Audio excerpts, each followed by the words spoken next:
যা পড়িয়েছেন বড় ভাই আবু বকর সিদ্দিক। আমরা সরাসরি দেখতে পাচ্ছি ঢাকা বিশ্ববিদ্যালয় এলাকায়। দর্শক, আমরা দেখতে পাচ্ছি ওসমান হাদির জানাজায় লাখো মানুষ জড়ো হয়েছেন। অনেক মানুষ হয়েছে শোকাহত যারা, তারা বলছেন জুলাই গণঅভ্যুত্থানের একজন অগ্রণী সৈনিক ছিলেন ওসমান হাদি।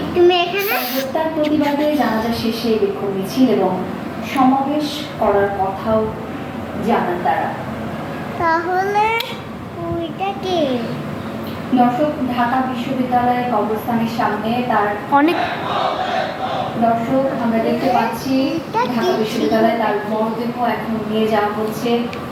আমরা সরাসরি সেই চিত্র দেখতে পাচ্ছি। দর্শক, আপনারা দেখছেন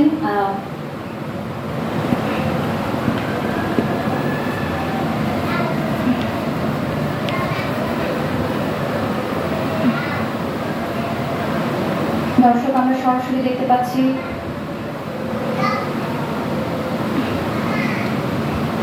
লাইভ এখন কি বিকাল? শরীফ ওসমান হাদির তার যে মরদেহটি অ্যাম্বুলেন্স থেকে নামিয়ে দাফন যেখানে দেওয়া হবে, যেখানে কবরের জায়গা করা হচ্ছে সেখানে তারা নিয়ে যাওয়া হচ্ছে, তাকে নিয়ে যাচ্ছে। আপনি দেখছেন যে সেখানে তাকে তার কফিন বহন করছে। আমরা দেখতে পাচ্ছি যে জুলাই আন্দোলনে যারা তার সহযোদ্ধা ছিলেন তাদের অনেকেই পরিচিত মুখ, তারা তাকে কাঁধে নিয়ে যাচ্ছেন। আমরা দেখেছি অনেকে চোখের পানি, হাসনাত আব্দুল্লাহ সহ বেশ কয়েকজনকে দেখেছি বিমর্ষ অবস্থায় তাকে নিয়ে যাওয়া হচ্ছে। আপনার যেটা বলছিলাম যে এই ঢাকা বিশ্ববিদ্যালয়ের কেন্দ্রীয় জামে মসজিদে তিনি নামাজ পড়তেন এবং এটা তার খুবই এই ক্যাম্পাসের সবচেয়ে প্রিয় মসজিদ ছিল এটা। তিনি এখানে তার কবিতা আবৃত্তি করতে তিনি পছন্দ করতেন। তার বিদ্রোহী কবিতা,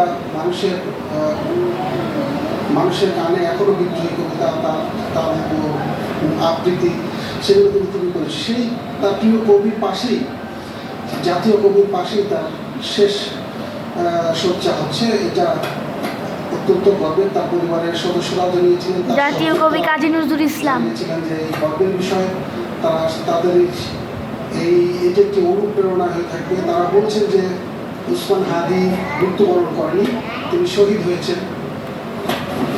কারণ যারা ইনসাফের, ন্যায়ের কথা বলতে গিয়ে, ইনসাফ প্রতিষ্ঠার আন্দোলন করতে গিয়ে যারা মৃত্যুবরণ করেন তারা শহীদ মর্যাদা পান।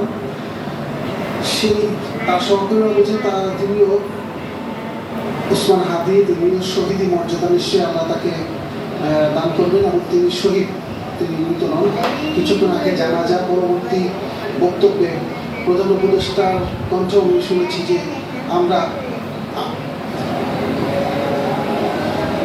আমরা এখন দেখতে পাচ্ছি যে তাকে তার মরদেহকে একদমই তার যেখানে কবরস্থ করা হবে, শায়িত করা হবে, ঠিক সেখানে নিয়ে যাওয়া হয়েছে। তাকে কবরে নামানোর জন্য তার জুলাই যোদ্ধারা, ইনকিলাব মঞ্চের সহযোদ্ধারা বেশ কয়েকজন তারা আছেন। তার প্রিয় কয়েকজন শিক্ষককে আমরা দেখতে পাচ্ছি, তারা সেখানে আছেন। তার এক জাতীয় পতাকা আচ্ছাদিত